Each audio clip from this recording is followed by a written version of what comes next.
So last weekend I had the pleasure of attending a class by Kerri Forster with the Bow Valley Calligraphy Guild here in Calgary. It was about the folded pen. I initially had this pen which I bought from Paper and Ink Arts, and it's a very nice pen. And then on the second day I actually bought a second pen. This is from Handwritmic. Let me see if I can focus that. There you go. Handwritmic, which is available in the local art store here. It's called Kensington Art Store, I think, or Art Supply.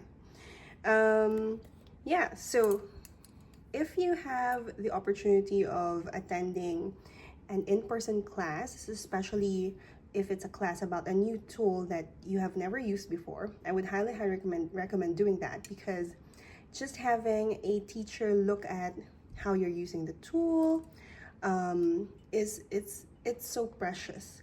It's because I've always attended online classes, and I can't remember when the last time that I attended an in-person class was. It must have been pre-COVID, and it definitely wasn't weekend long. So this was a new experience for me, and yeah, I had a lot of fun. So just a note about these two tools, you'll notice that they have two different shapes. This one has a flatter edge here. This one is more rounded, and this one is also pointier. This one's more rounded, and I'll show you later what the difference was in terms of writing it with ink. In essence, I was able to produce thinner lines with this black pen than this other one, but they are both lovely pens. So just wanted to do a flip through of what we did here. We were just practicing the basic strokes, getting to know our pen, what it can do with different directions, different slants from the paper, different angles, as in you would produce different thickness if you angle your pen differently on the page. And so that's what I'm talking about here, different slant. And then also if you do a different direction. And then in order to produce thick strokes like these ones, you would want your pen to be perpendicular, and when you put the opening of the pen towards you versus away from you, it also produces a different result. Second page, this one I was just playing with a different paper, because this paper I got from Amazon. It's a marker pad. And then this one is Fingerpaint paper. It's more glossy, thinner, so the pen glides smoother. This one is sketch paper from Strathmore. Just playing around with the pen, and then doing some basic strokes, and then going through each of the letters in the alphabet. Here I have particular trouble with the S, and more practice with the S.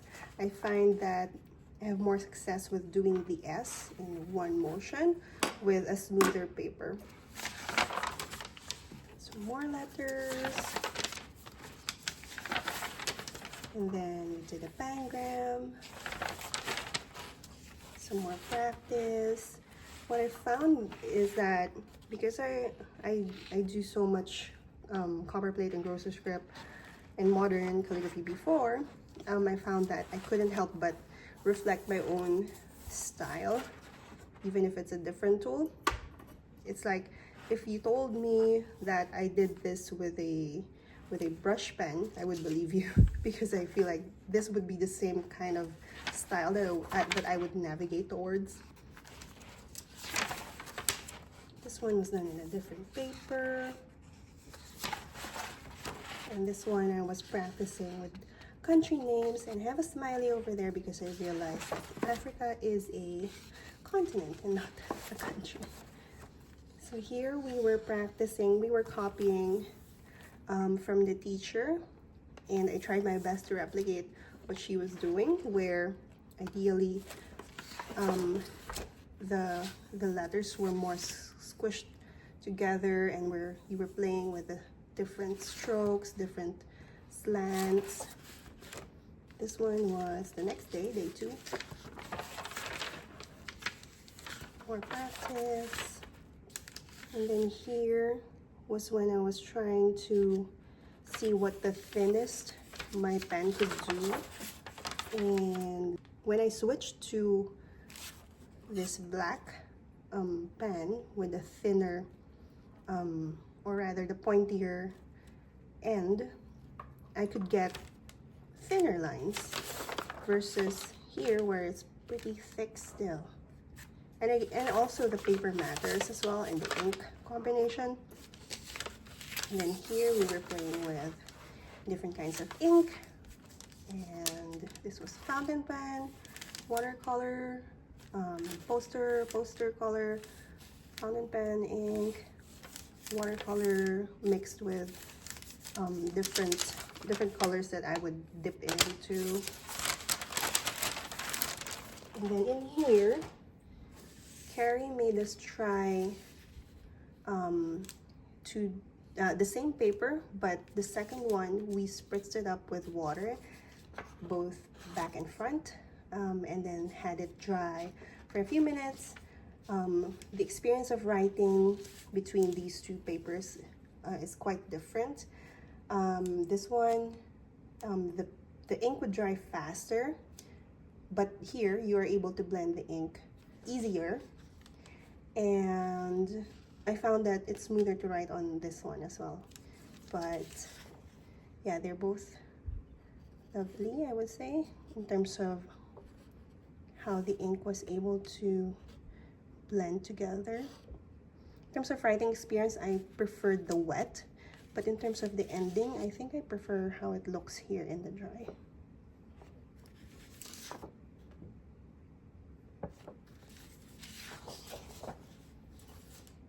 Here, some more playing around with inks and different styles of script, where you would draw it and build up on it. And then here I tried my best to make a splatter, and you do this by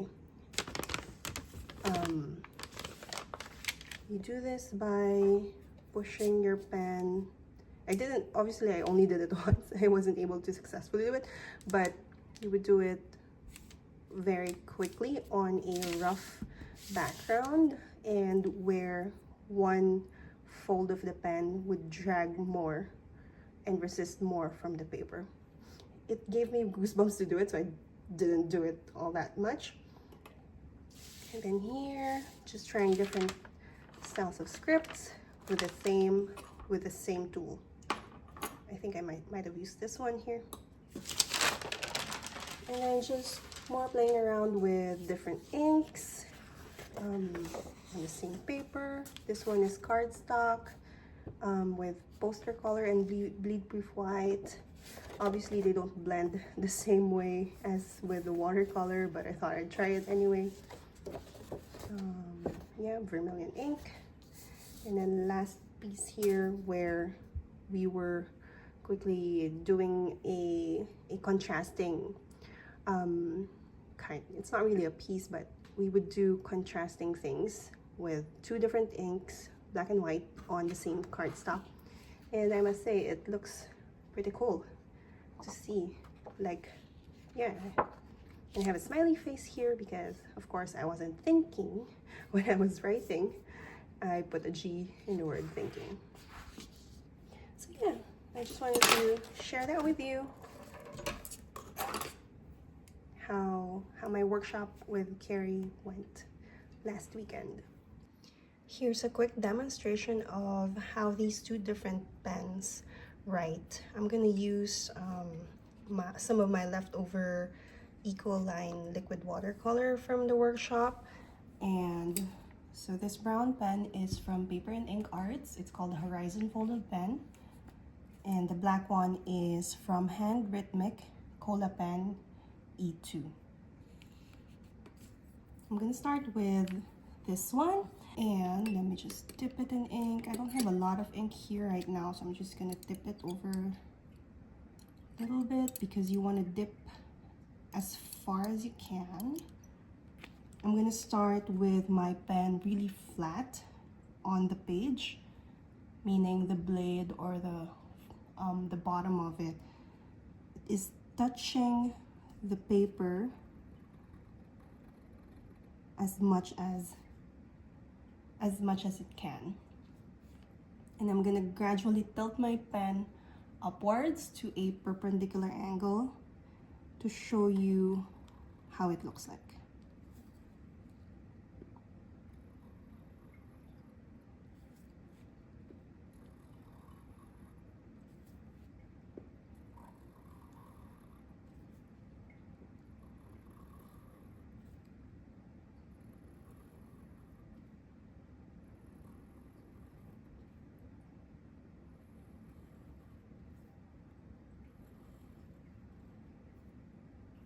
This is now perpendicular to the page.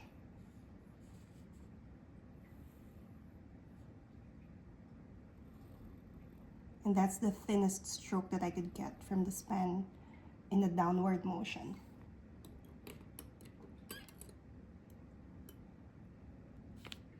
You could also try playing around as to where this opening is facing, whether it's pointed towards you, away from you, to the side.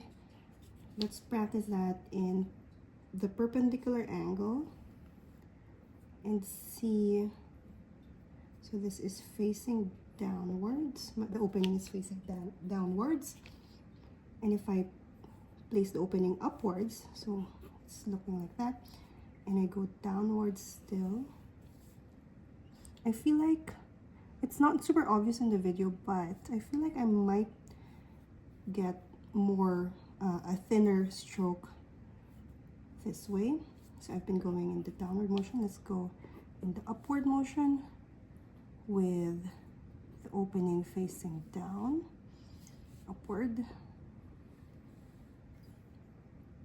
And then the opening facing up, but also still upward. It also depends on how much ink you have on your pen.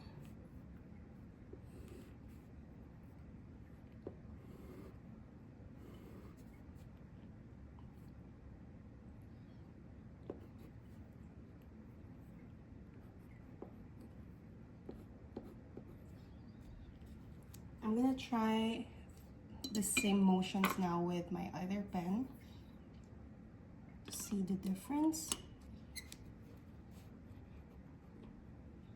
And again, I'm gonna submerge as much of the nib as I can.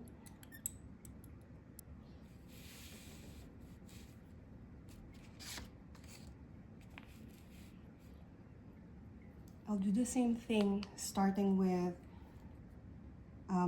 the most contact on the page by holding the bottom of it as flat as I can to the paper. Then I'm angling my pen upwards, tilting it higher and higher to get thinner and thinner strokes until we reach a perpendicular pen angle from the page.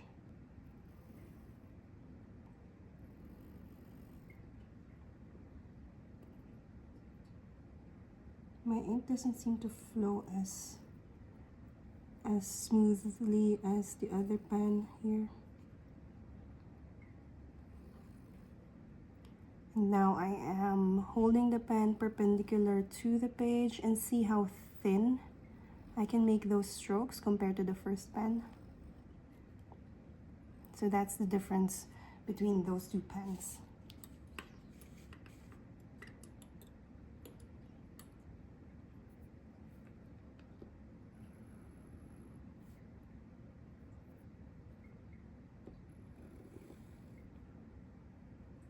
Oops, I think I made that one wrong.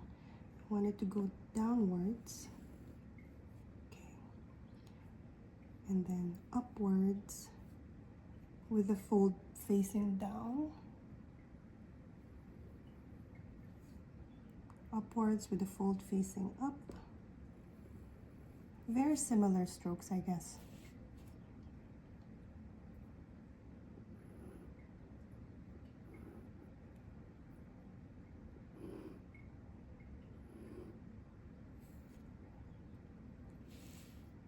So my teacher, Kerri, she made us these very pretty place cards.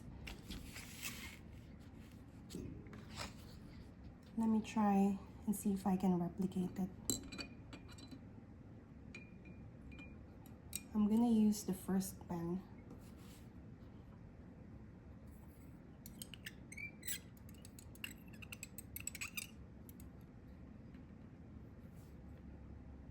I wonder how she did that first stroke.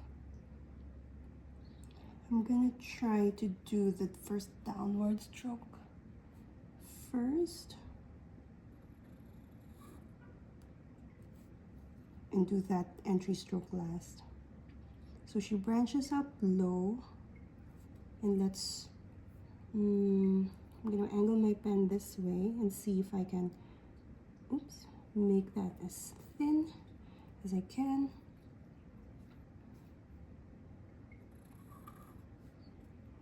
I made that thinner, not quite as consistent.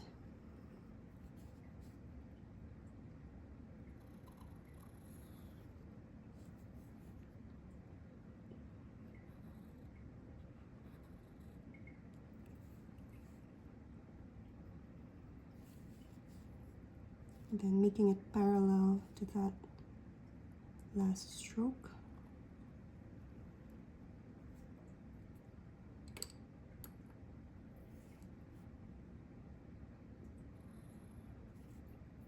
It's so hard to keep it consistent.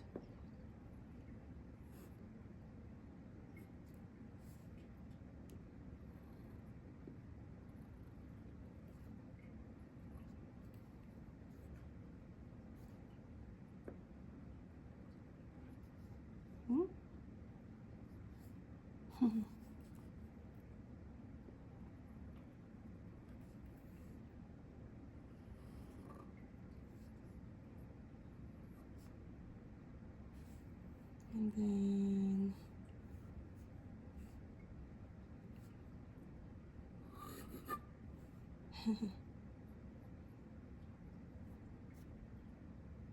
what do you think? I hope this little demo helps to show you what the folded pen can do and how you hold it onto the page. Thanks for watching.